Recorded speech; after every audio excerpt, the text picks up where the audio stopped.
This is an educational and entertainment video documenting the restoration of a vintage AC-powered stereophonic tape recorder.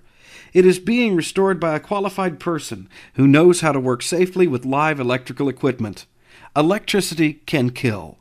Clydeside Productions is not responsible for anything you do to yourself or your own tape recorder as a result of watching this video.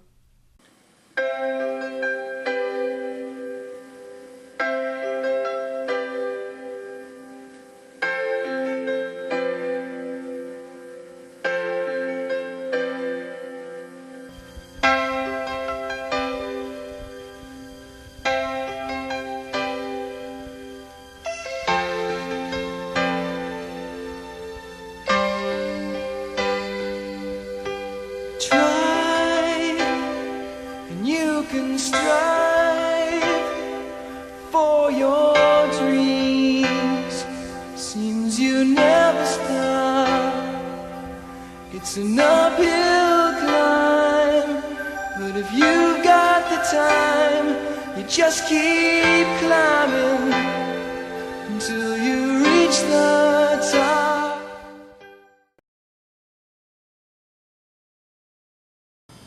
We're looking at the underside of the mechanical transport, and obviously here is the motor with the four-bladed fan, and the amplifier section sits over here. This is where there was all the scorch marks from the arcing caused by the capacitor. Now in another video I show the transport, how the take-up table works and how there's an elevator ramp. This is the lower part of this elevator ramp here, and so we can see that here is the capstan back bearing, and the capstan is in here. It's located right here. I don't know if I can turn it. I'll try and turn it a little bit, but my finger, I don't know if you can see that. These are the controls for the record play switch on the amplifier. They're two little forks that will fit over these posts. And this is the speed control for the 3 3/4. Now this is the idler wheel for the 3 3/4, and this is the lower part of the speed control. So when I turn the speed control, do you see it move? And this is controlled by this little plastic piece right here. So basically what it does is just simply moves this arm. It's on a pretty tight spring, so it's a little hard for me to move it with my finger, but you get the idea. So it's able to move that arm. So what do we got here? Well, we've got the motor here, and we have the main power transformer here. And then we have our tubes. Here is the 6T9 pair. This is the right channel board part of the board. This is the left channel part of the board. We have a 6CA4 tube up here. We have a bias oscillator 6C4 tube here, and we have another audio amplifier tube, the 12AX7A. In addition, it's a little hard to see them, but there's 1, 2, 3, 4. I think they're germanium transistors, which also handle the preamp. And of course all our wonderful capacitors, and you can see here the wonderful orange capacitors that I created, and they're all ready to go. Here's the audio transformers. So the next trick, or the next adventure, is to take the cover plate, which has the safety interlock, and replace it by simply placing it on the jack, locking it down, and there it is. And then we're going to turn the machine over and power the thing up. I have the machine turned over and it's ready to go. This is the power switch. Now this is not plugged in because I don't know what's going to happen yet. So I'm going to turn the power switch on to the 7.5 inches speed. It doesn't make any difference which one. I've also got two speakers, which you can see, and these are from the Wollensak 5750, which also has a 3-watt amplifier per channel. So they are matching this power amplifier. And what I'm going to do is plug the unit into a power switch, then turn on the power switch, and that way if there's any problem, the power switch has a surge protector and it also has a circuit breaker, so if anything goes wrong it's going to feed back into the power switch, the power strip itself, which will absorb the shock, because I don't want to have my hands anywhere near this in case something goes wrong. So here we go in 3, 2, 1, engage. Okay, the power has come on. I didn't hear any pops. There was no snap, crackle, or pop. And I don't have any Rice Krispies either. And the capstan is spinning. We can see it's turning. And if we look down here, it's not that obvious, but the pilot light has come on. So we know that the system is working so far. Now I'm going to sniff around. I'm smelling. Okay. I don't smell anything burning. There's no electrical smell at all.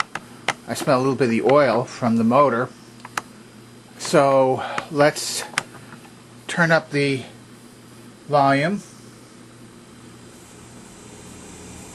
And we hear some hiss coming from one of the speakers.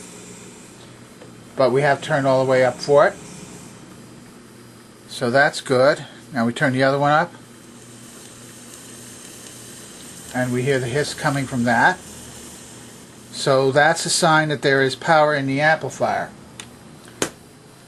The next step is to put in a tape and see what the machine does with that.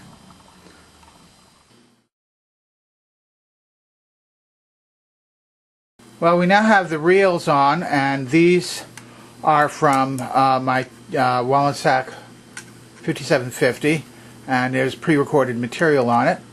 So we should be able to hear something when I put the thing into play. So turn the volumes up to just 3. We don't want it to be too loud. And let's see what happens.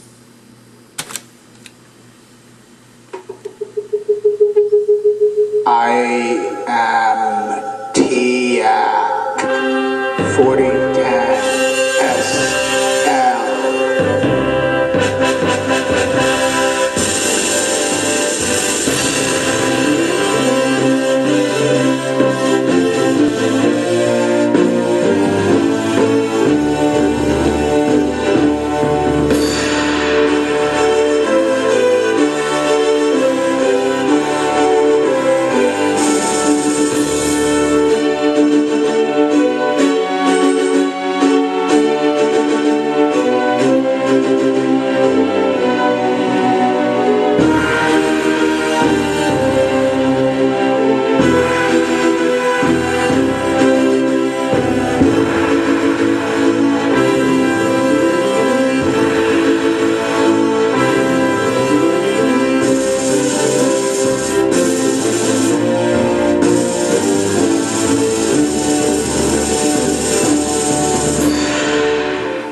Well, obviously I have some work to do on the machine because it thinks it's a TIAC. Okay, that was a joke. This was originally a pre-recorded tape that I made when I did the video on the TIAC 4010 SL. It works! It works! It works! Now, we didn't hear a lot of really good stereo because of the way the speakers are set up, but I could tell from standing here it's quite a nice sound. And so the system has come back. It is alive and well. I feel like Dr. Frankenstein in the Boris Karloff movie where he goes, "It's alive! It's alive!" Okay, now that my little monster is back to life, before it goes out and starts killing villagers, let's hear what else it has to say.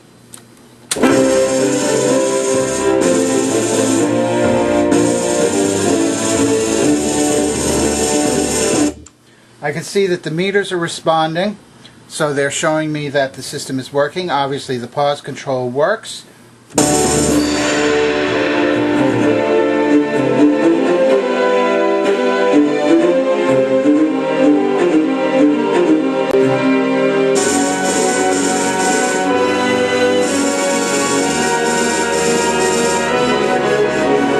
Don't you love the Wollensak pause? Just locks right in there. Okay, we'll turn the machine off. Let's see if it rewinds. Now that's interesting. So I'm looking into head. The tape is not touching the head, but apparently the way the amplifier is set up, it doesn't shut off at any time. So once the machine is powered up, the amplifier is powered up, and so as the tape goes whipping past the head, the magnetic influence gets into the head. That's just probably the way they made it.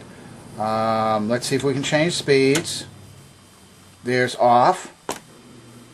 There it is on the lower speed, and we'll listen to lower speed.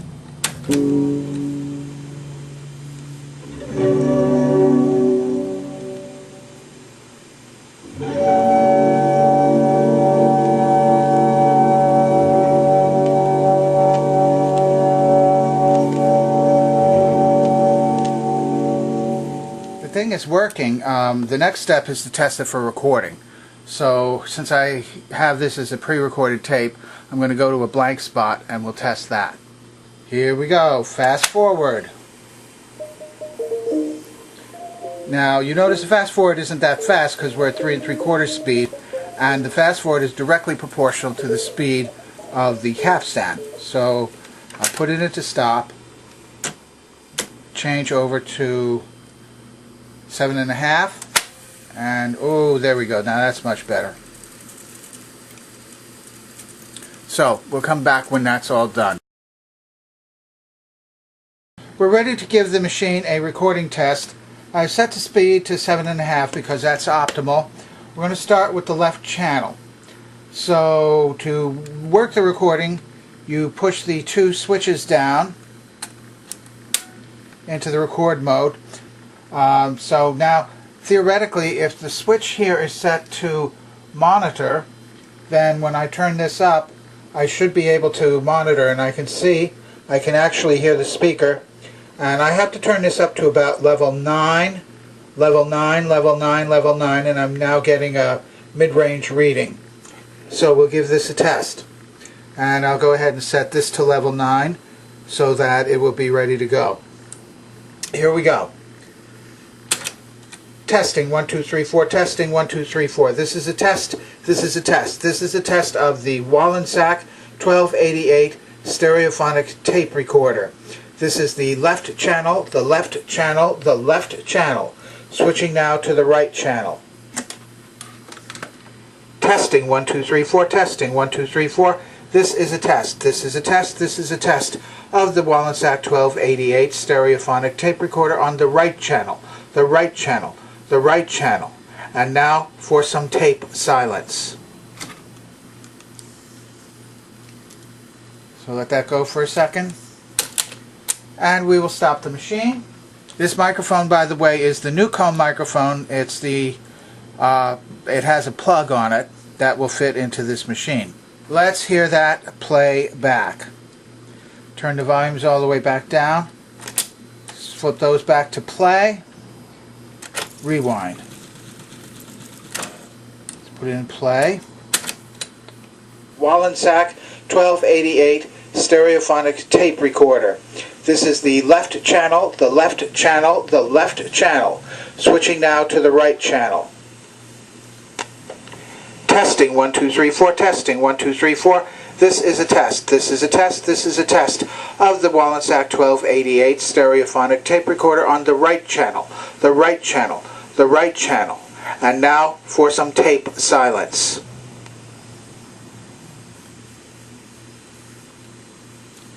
So the machine works. It records. It sounded very good. It played beautifully. So now the thing is to put it back together and have a ball. The monster lives, and it hasn't attacked any villagers. Sleep, sleep, monster, sleep.